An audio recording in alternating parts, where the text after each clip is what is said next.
भगवता नारायणेन स्वयं व्यासेन ग्रथितां पुराणमुनिना मध्ये महाभारतम् अद्वैतामृतवर्षिणीं भगवतीम् अष्टादशाध्यायिनीम् अम्ब त्वामनुसन्दधामि भगवद्गीते भवद्वेषिणीम् नमोऽस्तु ते व्यासविशालबुद्धे पुल्लारविन्दायतपत्रनेत्र येन त्वया भारततैलपूर्णः प्रज्वालितो ज्ञानमयप्रदीपः प्रपन्नपारिजाताय स्तोत्रवेत्रैकपाणये ज्ञानमुद्राय कृष्णाय गीतामृतदुहे नमः। सर्वोपनिषदो गावो दोग्धा गोपालनन्दनः पार्थो वत्सः सुधीर्भोक्ता दुग्धं गीतामृतं महत् वसुदेवसुतं देवं कंसचाणूरमर्दनं देवकी परमानन्दं कृष्णं वन्दे जगद्गुरुं यं ब्रह्मा वरुणेन्द्ररुद्रमरुतः स्तुन्वन्ति दिव्यैस्तवैः वेदैः साङ्गपदक्रमोपनिषदैः गायन्ति यं सामगाः ध्यानावस्थिततद्गतेन मनसा पश्यन्ति यं योगिनो यस्यान्तन्न विदुः सुरासुरगणाः देवाय तस्मै नमः।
Now Sanjaya is replying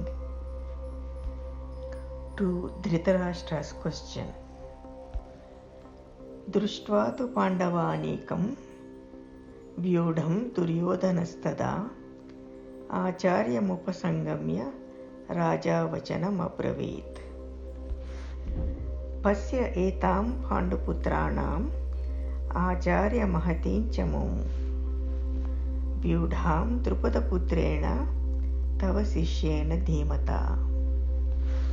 अत्र शूरा महेश्वासा भीमार्जुन समायुधि युधानो विराटश्च द्रुपदश्च महारथा दृष्टकेतु चेकितान काशीराजश्च वीर्यवान् पुरुजित् कुन्तिभोजश्च शैब्यश्च नरपुङ्गवः युधामन्युश्च विक्रान्तः उत्तमौजाश्च वीर्यवान् सौभद्रः द्रौपदेयश्च सर्व एव महारथाः अस्माकं तु विशिष्टाये तान्निबोधति जोत्तमा नायका मम सैन्यस्य संज्ञार्थं तान् ब्रवीमि. Sanjaya said, Then Duryodhana the prince, seeing the army of the Pandavas drawn up in battle array, approached his master and spoke these words. Behold, O master, this great army of the sons of Pandu, arrayed by your wise pupil, the son of Drupada. Here are men of valor, mighty archers, the equals of Bhima and Arjuna in battle, Yudhana, Virata and Drupada, the Maharathi. Drishtaketu, Chetikana, and the valiant king of Kashi, also Purujit, Kuntibhoja, and Shaibya, chief among men. Know well, O noblest of the twice born, those who are preeminent among us. I speak to you of the leaders of my army, so that you may know them. I again repeat the 7th verse. Know well, O noblest of the twice born, those who are preeminent among us. I speak to you of the leaders of my army, that you may know them. Now let us get the essence of these 6 verses. In this crucial moment, Duryodhana approached his master, Dronacharya, for blessings and strength. The master here is Dronacharya, who has taught the art of war to both Kauravas and Pandavas. The master or Acharya is one who understands the meaning of the scriptures, teaches it to others, and practices the teaching himself. Duryodhana points out to his master that the opposing army is certainly large and powerful, but it really doesn't matter because his own army is graced by the master. Drishtadyumna, the son of Drupada, is the commander-in-chief of the Pandavas' army, and he is also the disciple of Dronacharya. Duryodhana is conveying the message that he is supported by the master, while the Pandava army is supported only by the disciple. Although wise, he remains after all a disciple, and since he is so ready to fight against his master, his morale will be weak and his strength will fail him. Duryodhana here tries to create an effect to excite the master's mind against the disciple who has organized the front against him. Then he mentions Bhima and Arjuna, Yuyudhana, Virata and Drupada. Here, Drupada is referred to as Maharathi, which means a great warrior proficient in military science who single-handedly can fight 10,000 archers. Then Duryodhana names some more great warriors in the opposing army. The purpose of naming all these great warriors is to strengthen his own mind and awaken a deep sense of responsibility in the mind of his master. and also produce alertness in all of those who are listening to him. Now he draws the attention of his master to the great heroes of his own army. He addresses his master Dronacharya as twice born. This is to flatter him, and at the same time he wants to raise his sense of responsibility so that he shall remain true to the cause that he has undertaken. This term, twice born, is generally used for one born in a Brahmana family, although other castes are also eligible for the ceremony of purification according to Vedic rites. A Brahmana is said to be twice born because after his birth, when he is about 8 years old, he undergoes a Vedic ceremony of purification, and this qualifies him for the study of the Vedas. This study of the Vedas is the main function of a Brahmana.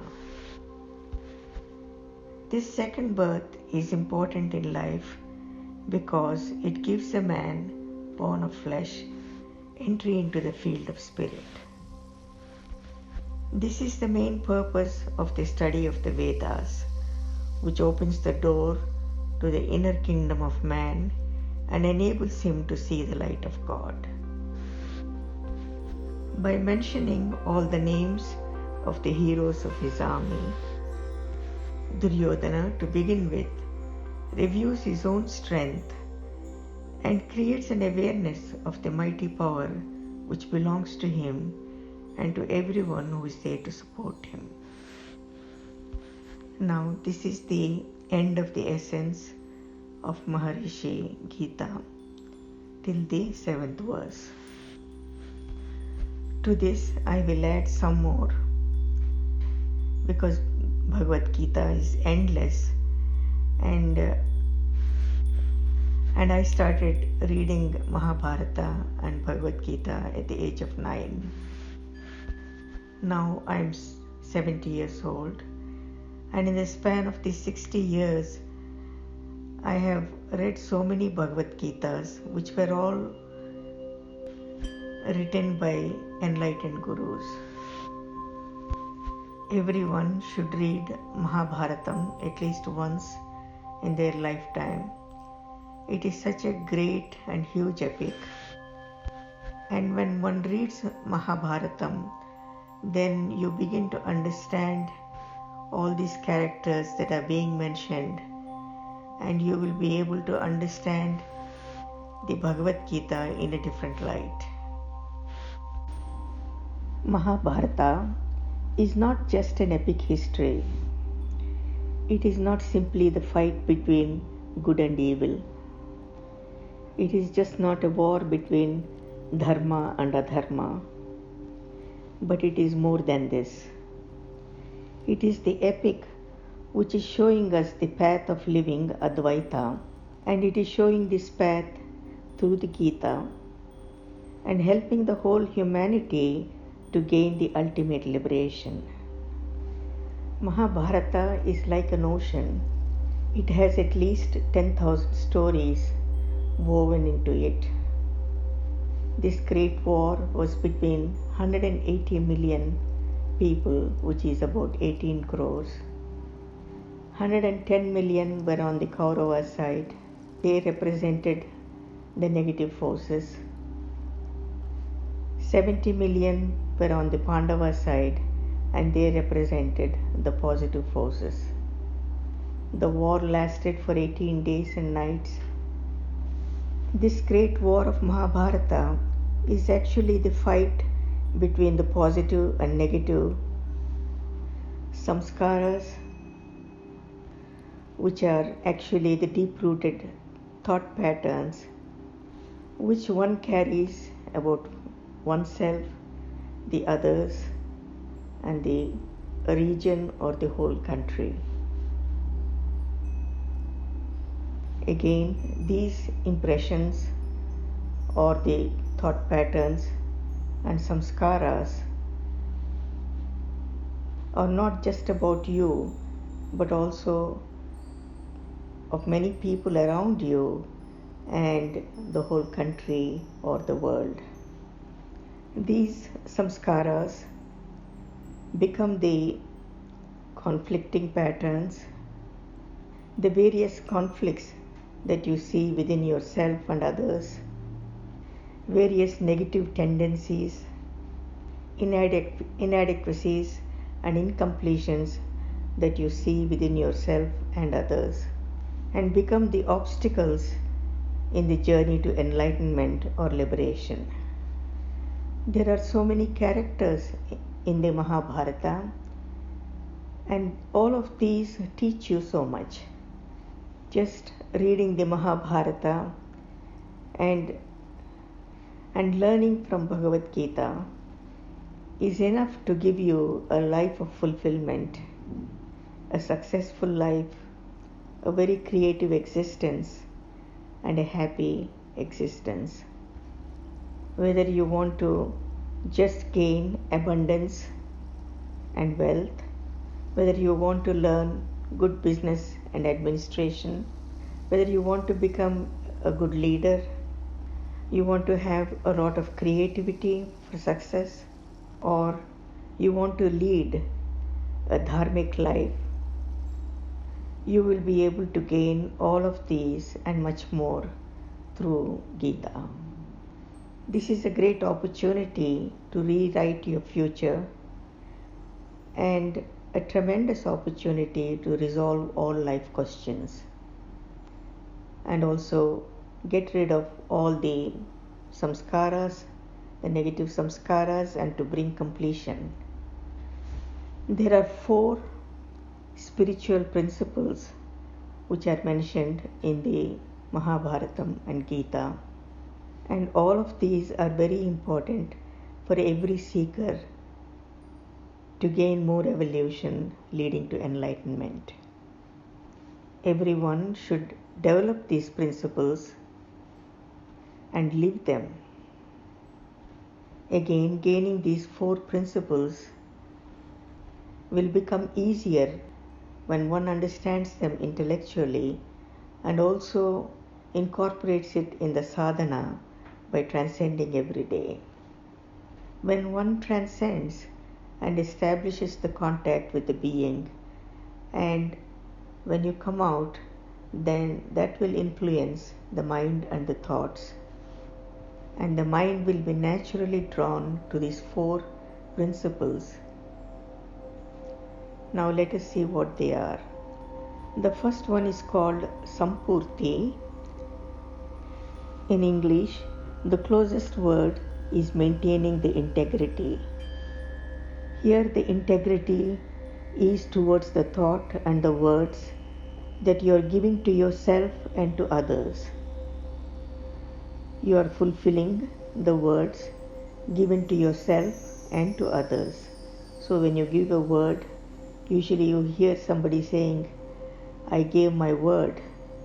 That means you have to fulfill that word.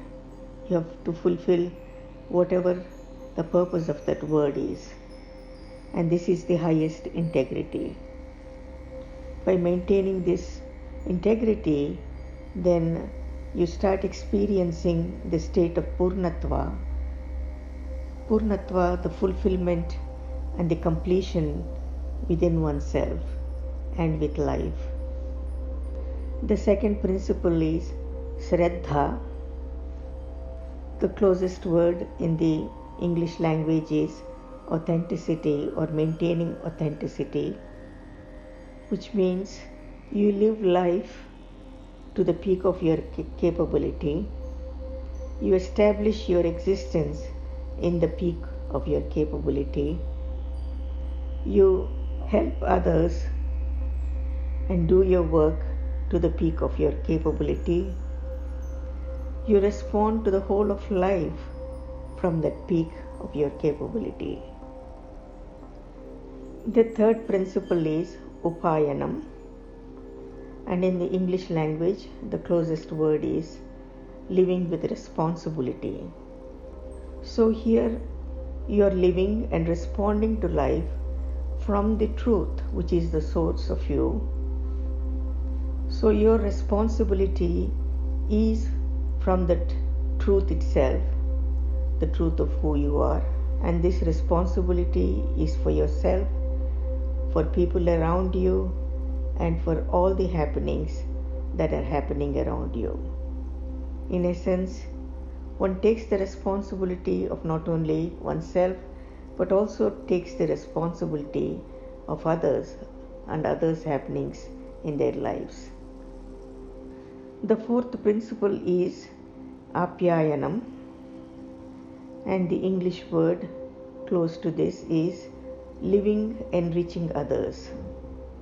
So you take the other three principles, the principles of responsibility with integrity and authenticity, and you continue to bring expansion of happiness, expansion of all that is good for others, and above all, expansion of the consciousness within you and others. So you're enriching an individual both holistically, consciously, consciousness-wise, and also materialistically.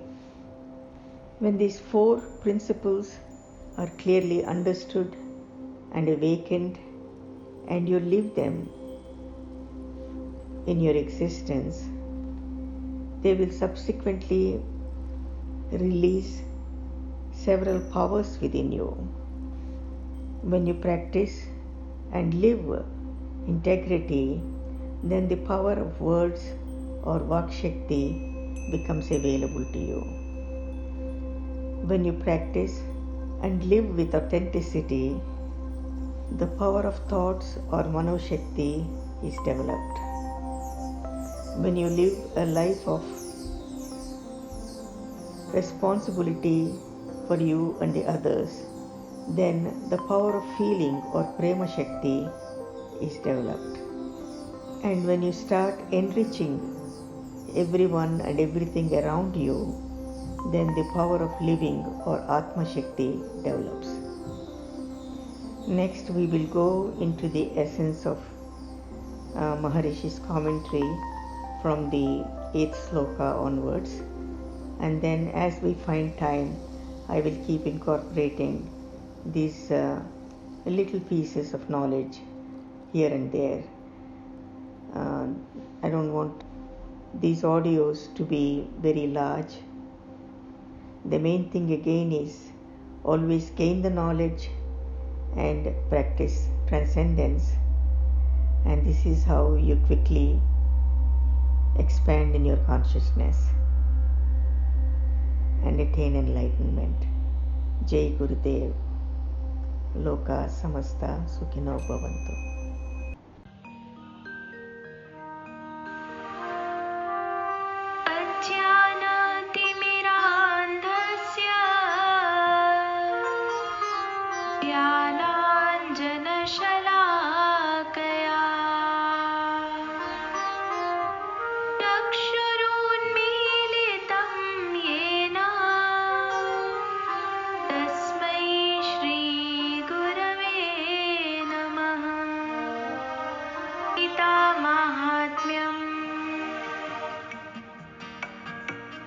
गीताशास्त्रमिदं पुण्यं यः पठेत् प्रयतः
पार्थो